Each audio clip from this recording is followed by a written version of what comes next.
Hello बच्चों, आज हम लोग स्टार्ट करने वाले हैं बायो का सेकेंड लेसन। फर्स्ट लेसन को हमने अच्छे तरीके से कंप्लीट कर लिया। उस चैप्टर का 2 पार्ट आया था, जिसका लिंक, दोनों वीडियो का लिंक डिस्क्रिप्शन में दे दिया गया है। यदि वो लेक्चर आप नहीं देखे होंगे तो उस लेक्चर को देख लीजिएगा और कंप्लीट कर लीजिएगा। और आज थोड़ा सा मेरे साथ दिक्कत है कि आज वीडियो रिकॉर्ड करते करते मेरा माइक पता नहीं कैसे ख़राब हो गया, साउंड ही नहीं ले पा रहा है। तो साउंड को रिकॉर्ड करने के लिए इस फ़ोन का इस्तेमाल कर रहा, थोड़ा माफ़ कीजिएगा। स्टार्ट करते हैं क्लास को। साउंड क्वालिटी अच्छी भी नहीं हो तो वीडियो को देख लीजिएगा और कंसेप्ट समझ लीजिएगा, ठीक है। तो स्टार्ट करते हैं आज की क्लास को। आज हम लोगों का जो क्लास है वो है पुष्पी पादपों में लैंगिक जनन को लेकर। तो इसमें हम लोग सबसे पहले बात करेंगे कि ये पुष्प होता क्या है। तो पुष्प को लेकर आप कंसेप्ट याद रखिएगा। देखो यहाँ पे हम लिख रहे हैं कंसेप्ट। पुष्प को लेकर आप कुछ बेसिक बात याद रखिएगा। वो बेसिक बात क्या है? तो पुष्प जो होता है एक रूपांतरित परोह होता है।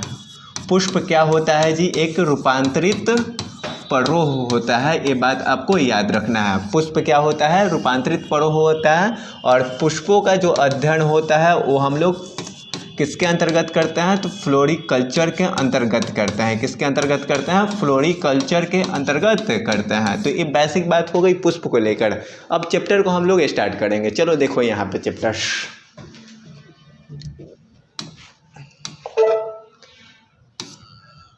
अब देखो, यदि हम लोग पुष्पी पादप की बात करें, पुष्पी पौधों की बात करें, तो उसमें लैंगिक अंग के रूप में कौन होता है जी? पुष्प होता है। पुष्पी पादपों में लैंगिक अंग के रूप में कौन होता है? पुष्प। यानी जनन करने में सक्षम कौन होता है? पुष्प होता है जी। कौन होता है? पुष्प। तो वही बात यहाँ पे लिखा हुआ है, पुष्पी पादपों में लैंगिक जनन के लिए अंग कौन होता है? पुष्प होता है। और सामान्यतः जो पुष्प होता है, एक पुष्प की बात करते हो यदि, तो सामान्यतः पुष्प के 4 चक्र होते हैं। सामान्यतः पुष्प में कितने चक्र होते हैं जी? 4 चक्र होते हैं। पहला बाह्य दलपुंज, दूसरा दलपुंज, उसके बाद पुमंग और जायांग। बाह्य दलपुंज, दलपुंज, पुमंग और जायांग, ये बात आप याद रखिएगा, ठीक है। तो ये आपका हो गया पुष्प का 4 को चक्र। अब आगे हम लोग बाह्य दलपुंज और दलपुंज, यहाँ पे 4 को चक्र हम लोग पढ़े। दलपुंज, उसके बाद क्या? बाह्य दलपुंज, उसके बाद दलपुंज, पुमंग और जायांग। बाह्य दलपुंज और दलपुंज जो होते हैं प्रत्यक्ष रूप से जनन में भाग नहीं लेते हैं, बल्कि जनन में भाग लेने वाले अंगों की सहायता करते हैं, सहायक के रूप में कार्य करते हैं, जिस कारण इनको हम लोग कहते हैं सहायक अंग। क्या कहते हैं? सहायक अंग। ये आपका बाह्य दलपुंज और दलपुंज क्या होता है? सहायक अंग होता है। और पुमंग और जायांग की यदि बात करते हैं तो वो आवश्यक चक्र कहलाते हैं। क्या कहलाते हैं? आवश्यक चक्र। अब आवश्यक चक्र क्यों कहे जाते हैं? क्योंकि पुंकेसर और जायांग प्रत्यक्ष रूप से लैंगिक जनन में सहायक होते हैं, इसलिए इन्हें क्या कहते हैं? आवश्यक चक्र कहते हैं। जो पुंकेसर और जो पुमंग होते हैं और जायांग होते हैं, पुमंग यानी पुष्प का नर भाग, जायांग मतलब पुष्प का मादा भाग, और ये दोनों डायरेक्टली क्या करते हैं? पुष्पों में लैंगिक होने वाले लैंगिक जनन में भाग लेते हैं। और इसी की वजह से हम लोग क्या कहते हैं? इसी की वजह से हम लोग पुष्प के पुमंग और जायांग वाले भाग को आवश्यक चक्र कहते हैं, ठीक है। तो ये आपका कंसेप्ट क्लियर हो गया। अब आगे आप कुछ बात यहाँ पे देख लो बाह्य दलपुंज के बारे में। बाह्य दलपुंज, पुष्प का 4 को चक्र पढ़े हो ना, पहला बाह्य दलपुंज, उसके बाद दलपुंज। तो बाह्य दलपुंज याद रखना, ये पुष्प का प्रथम चक्र होता है। बाह्य दलपुंज क्या होता है जी? पुष्प का प्रथम चक्र होता है, जो कि अधिकांश तो हरे रंग का होता है। जो कि अधिकांश किस रंग का होता है? हरे रंग का। दूसरा पॉइंट आप याद रखना, बाह्य दलपुंज अनेक बाह्य दलों से मिलकर बना होता है। यहाँ पे देखो, मेरे साथ तुम नोट करते चलोगे, ठीक है। बाह्य दलपुंज जो होता है अनेक बाह्य दलों से मिलकर बना होता है। बाह्य दलपुंज क्या होता है? अनेक बाह्य दलों से मिलकर बना होता है। और ये अधिकांश केस में बाह्य दलपुंज जो होता है हरे रंग का ही होता है, ठीक है। चलो अब नेक्स्ट पॉइंट पे यहाँ पे ध्यान दोगे। बाह्य दलपुंज पढ़ लिए तो इसके बाद दलपुंज पढ़ोगे। क्या पढ़ोगे जी? दलपुंज। तो यहाँ पे ध्यान दोगे, दलपुंज क्या होता है वो समझो। तो दलपुंज की यदि बात करते हो तो दलपुंज जो होता है पुष्प का दूसरा चक्र होता है। पुष्प का कौन सा चक्र होता है भाई मेरे?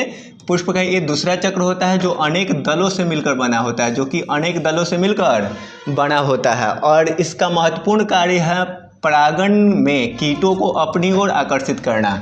और यदि दलपुंज की रंग की बात करें तो ये आकर्षक रंगों में पाया जाता है। ये दलपुंज जो होता है आकर्षक रंग में पाया जाएगा, जैसे कि ये लाल हो सकता है, और कैसा हो सकता है? सफ़ेद हो सकता है, और कैसा हो सकता है जी? पीला हो सकता है।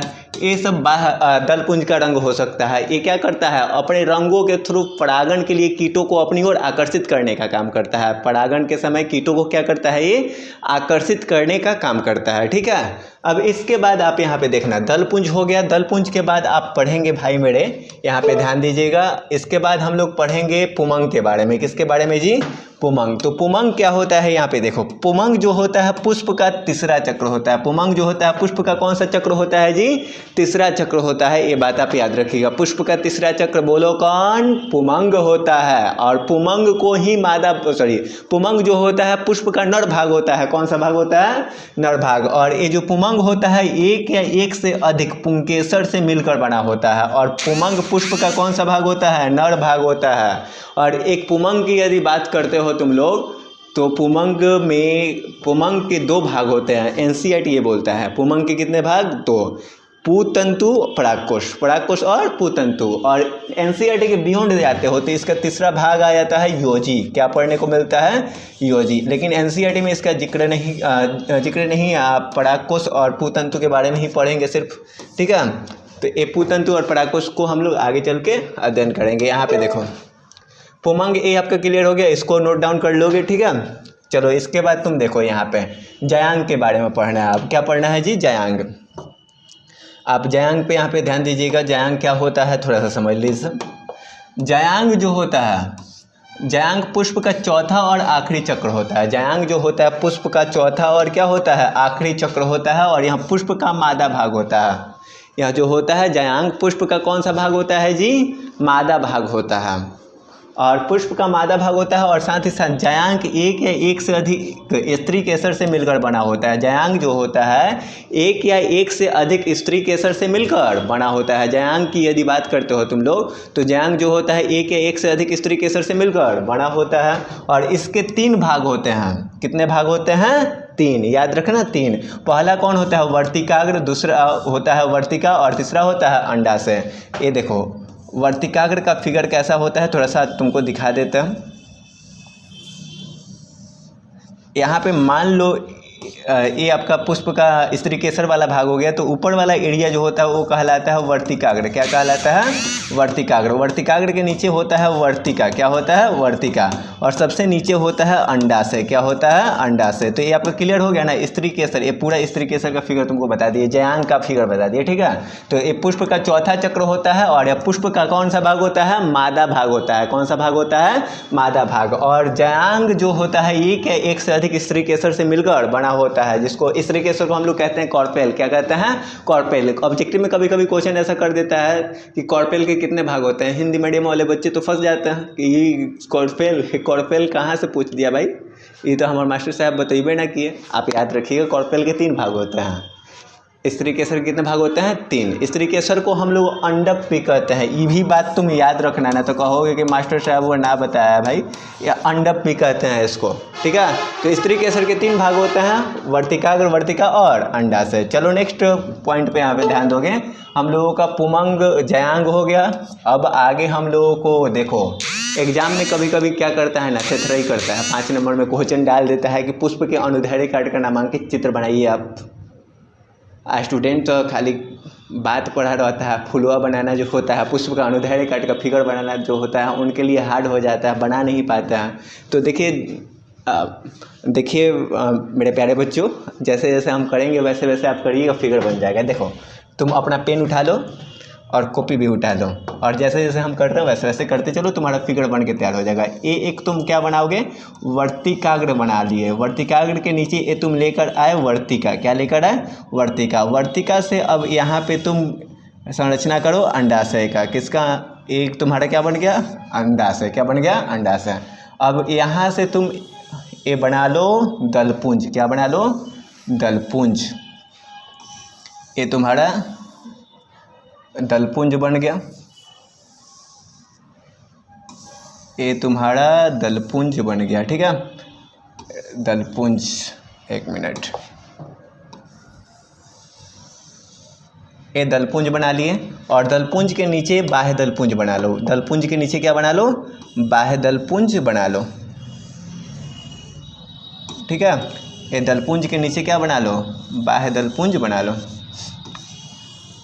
हरा रंग का ये दिखा देना, ठीक है, ये हरा रंग का दिखा देना भाई, देखो यहाँ पे ये हरा रंग का दिखा देना, ये हरे रंग का दिखा दिया। और ये नीचे पुष्पासन का हिस्सा बना दो, पुष्पासन, ये क्या है, पुष्पासन। और पुष्पासन के नीचे ये क्या हो जाएगा, पुष्पवृंत हो जाएगा, क्या हो जाएगा, पुष्पवृंत, जिसको हम लोग पकड़ के रखते हैं, ठीक है।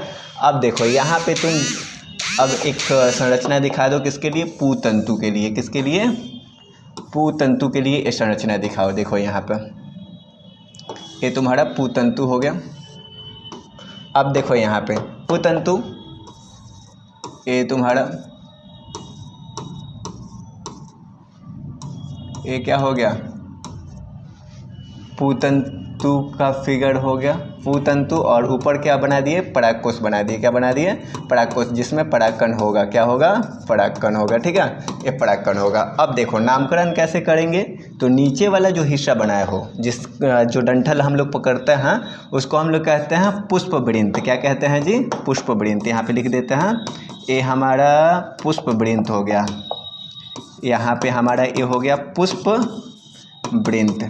ऊपर वाला जो हिस्सा है ये वाला, इसको हम लोग पुष्पासन कहते हैं, क्या कहते हैं, पुष्पासन कहते हैं जी, पुष्पासन। पुष्पासन के बाद ये वाला जो हिस्सा है इसको हम लोग कहते हैं बाह्य दलपुंज, जो कि हमेशा हरे रंग का होता है, कैसा होता है जी, हरे रंग का। जो रेड कलर का है उसको हम लोग दलपुंज कहते हैं, क्या कहते हैं जी, दलपुंज। अब दलपुंज के बाद यदि बात कर लें, ऊपर ये जो संरचना दिखाई दे रहा है इसको हम लोग कहते हैं परागकोश, क्या कहते हैं, परागकोश कहते हैं, जो कि पुमंग का भाग है। और नीचे वाले को कहते हैं पूतंतु, क्या कहते हैं, पूतंतु। ये आपका क्लियर हो गया। और इसके बाद ये जो ऊपर वाला पार्ट दिखाई दे रहा है आपको, इसको हम लोग कहेंगे वर्तिकाग्र, क्या नाम देंगे, वर्तिकाग्र नाम देंगे। और वर्तिकाग्र के नीचे जो है इसको हम लोग कहेंगे वर्तिका, क्या कहेंगे, वर्तिका। और ये जो वाला पार्ट है, ये वाला पार्ट जो कहलाएगा अंडाशय, क्या कहलाएगा, अंडाशय कहलाएगा। तो ये फिगर आप बना दोगे और नामकरण कर दोगे। देखो इंपॉर्टेंट इसमें क्या है, फिगर बनाना इंपॉर्टेंट तो है ही, लेकिन उसके साथ सही सही नामकरण कर दोगे ना, तो एग्जामिनर को ऐसा लगता है कि बच्चा पढ़ा लिखा है, मतलब पढ़ले है, कहीं से छपले नहीं है, तो आपको नंबर फुल टू फुल दे देता है। तो ये नामकरण कर दीजिएगा और अच्छे तरीके से आपको कितना नंबर मिल जाएगा जी, इतना केवल लिखने से आपको केवल लिखने से आपको 5 नंबर मिल जाएगा, 5 नंबर आपका क्लियर हो जाएगा, ठीक है। चलो अब आगे देखोगे, यहाँ पे आगे तुमको पढ़ना है। अब आगे तुम पढ़ोगे पुष्पी पौधों में लैंगिक प्रजनन। पुष्पी पौधों में लैंगिक जनन होता कैसे है ये समझ लीजिए थोड़ा सा। यहाँ पे देखो बात लिखा गया है, वो बात तुम थोड़ा सा ध्यान से पढ़ लो। आवृत बीजी पौधों में पुष्प उसका लैंगिक अंग होता है। पहले पढ़ा रहे हैं उसके बाद समझा दे रहा है। लैंगिक अंग होता है। पुष्प में नर जननांग के रूप में पुंकेसर तथा मादा जननांग के रूप में स्त्री केसर का निर्माण होता है। पुंकेसर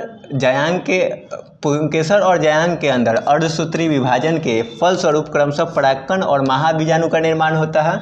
परागकण से नर युग्मकोभिद बनता है और महाबीजाणु से मादा युग्मकोभिद बनता है। उसके बाद नर युग्मकोभिद से नर युग्मक बनता है और मादा युग्मकोभिद से अंड कोशिका बनती है। और नर युग्मक एवं अंड कोशिका के संयुग्मन से युग्मनज बनता है। निषेचन के पश्चात युग्मनज युक्त बीजांड को हम लोग क्या कहते हैं, बीज कहते हैं। और बीज के अंकुरन से क्या होता है, नए पौधे का निर्माण होता है। इतना बात हम पढ़ दिए, तुमको कुछ समझ में नहीं आया होगा। अब देखो बात को समझाते हैं, तुम ध्यान से यहाँ पे ध्यान देना। चलो देखो यहाँ पर पुष्पी पादपों में लैंगिक अंग के रूप में कौन होता है, पुष्प होता है। और पुष्प में नर जननांग के रूप में नर जननांग के रूप में बात करें तो किसका विकास होता है, तो नर जननांग के रूप में विकास होता है किसका, यहाँ पे देखो किसका विकास होता है, तो आप याद रखना पुंकेसर का। किसका विकास होता है, पुंकेसर। ये पुंकेसर आपका क्लियर हो गया। अब देखो मादा जननांग के रूप में किसका विकास होता है, तो मादा जननांग के रूप में विकास होता है स्त्री केसर का। किसका, स्त्री केसर का। अब पुंकेसर में अर्धसूत्री विभाजन होगा तो परागकण बनेगा। क्या बनेगा, परागकण। और इसमें क्या बनेगा, महाबीजाणु बनेगा। क्या बनेगा, महाबीजाणु। ये आपका क्लियर हो गया। अब देखो परागकण से क्या बनेगा, तो परागकण से बनता है नर युग्मकोभिद। क्या बनता है, नर युग्मकोद्भिद बनता है, युग्मकोद्भिद। और इससे आपका क्या बनता है, महाबीजाणु से तो मादा युग्मकोभिद बनता है। क्या बनता है, मादा युग्मकोद्भिद। ये आपका क्लियर हो गया। अब देखो नर युग्मक भित्त से बनता है नर युग्मक, क्या बनता है, नर युग्मक बनता है। और मादा युग्मक भित्त से क्या बनता है, अंड कोशिका बनता है, क्या बनता है जी, अंड कोशिका बनता है। अब देखो नर युग्मक और अंड कोशिका का संयुग्मन क्या कहलाता है, निषेचन। और निषेचन के पश्चात क्या बनता है, युग्मनज बनता है, क्या बनता है, युग्मनज। और ये युग्मनज युक्त जो बीजांड होता है, युग्मनज युक्त क्या हुआ, बीजांड, क्या कहलाता है, युग्मनज युक्त बीजांड जो होता है उसी को हम लोग कहते हैं बीज, क्या कहते हैं, बीज। और इस बीज के अंकुरन से, इस बीज के कौन चीज़ से हुआ, अंकुरन से नए पौधे बनते हैं। इस बीज के अंकुरन से क्या होते हैं, नए पौधे बनते हैं, नए पौधे का विकास होता है।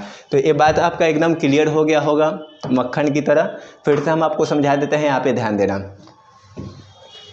पुष्पी पादपों में लैंगिक जनन अंग के रूप में कौन होता है, तो पुष्प होता है। कौन होता है, पुष्प। ये बात तुम दिमाग में गांठ बांध लो, हार्ड टॉपिक है वो, 5 नंबर इससे क्लियर होगा। ऐसे क्वेश्चन करेगा ना कि पुष्पी पादपों में लैंगिक जनन कैसे होता है वर्णन करें, तो वो लिखने के लिए लैंग्वेज है, ठीक है। तो ठीक से समझ लोगे ना तो लिख दोगे। इधर हम हट जाएंगे, इसका स्क्रीनशॉट लगा लेना, अभी लगा दो, ठीक है, लगा लिए। अब चलो यहाँ पे देखो, पुष्पी पादपों में नर जननांग के रूप में, नर जननांग के रूप में कौन होता है, नर जननांग के रूप में होता है पुंकेसर। कौन होता है, पुंकेसर। और यदि मादा जननांग की बात करें तो कौन होता है, मादा जननांग के रूप में स्त्री केसर होता है। कौन होता है, स्त्री केसर। बात को याद करते चलो, ये आपका नर जननांग के रूप में पुंकेसर होगा और मादा जननांग के रूप में कौन होगा, स्त्री केसर। अब देखो, पुंकेसर में अर्धसूत्री विभाजन होगा तो उससे बनेगा परागकण, क्या बनेगा, परागकण। और स्त्री केसर में अर्धसूत्री विभाजन होगा तो उससे क्या बनेगा, महाबीजाणु बनेगा, क्या बनेगा, महाबीजाणु। पुंकेसर से परागकण और स्त्री केसर से महाबीजाणु। अब परागकण से क्या बनेगा, नर युग्मकोभिद बनेगा, क्या बनेगा, नर युग्मकोभिद। और महाबीजाणु से क्या बनेगा, मादा युग्मकोभिद बनेगा, क्या बनेगा, मादा युग्मकोभिद बनेगा। ये आपका क्लियर हो गया। अब देखो यहाँ पे, नर युग्मकोभिद से क्या बनेगा, नर युग्मक बनेगा। नर युग्मकोभिद से क्या बनेगा, नर युग्मक, क्या बनेगा, नर युग्मक। और मादा युग्मकोभिद से क्या बनेगा, अंड कोशिका बनेगा, क्या बनेगा, अंड कोशिका। तो ये आपका अंड कोशिका भी क्लियर हो गया। अब देखो, नर युग्मक बन गया जो कि यहाँ पे नर युग्मक बन गया और यहाँ पे क्या बन गया, अंड कोशिका।